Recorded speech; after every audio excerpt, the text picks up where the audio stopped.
I'm a lieutenant here with the Kissimmee Police Department. I have been with the police department close to 18 years now. I was born in Puerto Rico. The majority of my family remained in Puerto Rico. When I was 2, my father decided that he wanted to be in law enforcement. My mother decided that he was not going to be in law enforcement in Puerto Rico. So to pursue that dream, we relocated here to Florida. And while we were here, my father did some work before he finally landed a position with the sheriff's office. He was a bailiff. He began as a bailiff in the courthouse back when bailiffs weren't sworn deputies to begin with. And so I grew up. Our first home was in BVL. We first moved here to Hollywood, Florida. We were there while we transitioned. I think all I remember of BVL when we first moved in was the farm store, the volunteer fire department, and a big dead end at the end of my orange dirt road.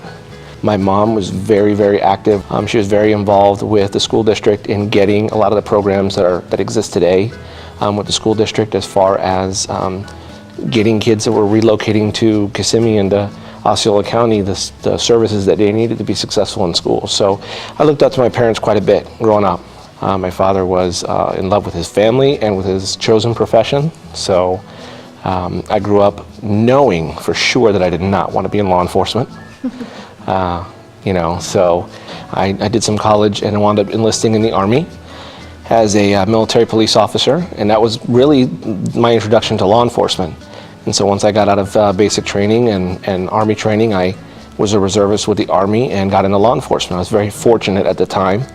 There was a program that the Kissimmee Police Department was starting for minority sponsorships, and I was one of 5 that was chosen. It was very competitive. I was chosen with 4 others to be sponsored to go to the academy and to start as a police officer here with Kissimmee, and that was 18 years ago. I was 20 years old when I started, and when I got here, the department was still relatively small. We were about 65, 70 maybe sworn.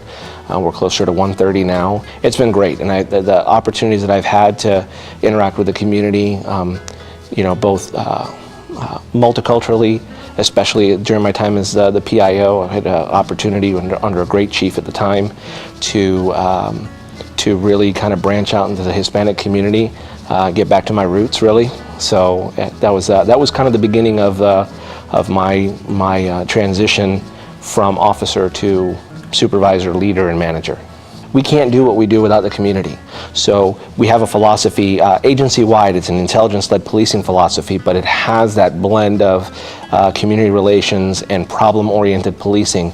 And so in adopting that philosophy, not just across the department, but also within my division, we take the time to canvass our neighborhoods, to talk to not just the person who was victimized, but neighbors, to reassure them that we're in the area, where we're looking out for them, but to also encourage them to be a part of the solution. Our holidays were traditional Puerto Rican holidays. We would do parrandas at Christmas time and at New Year's. We would, the equivalent of Christmas caroling, but a lot louder and a lot more boisterous in the Puerto Rican culture.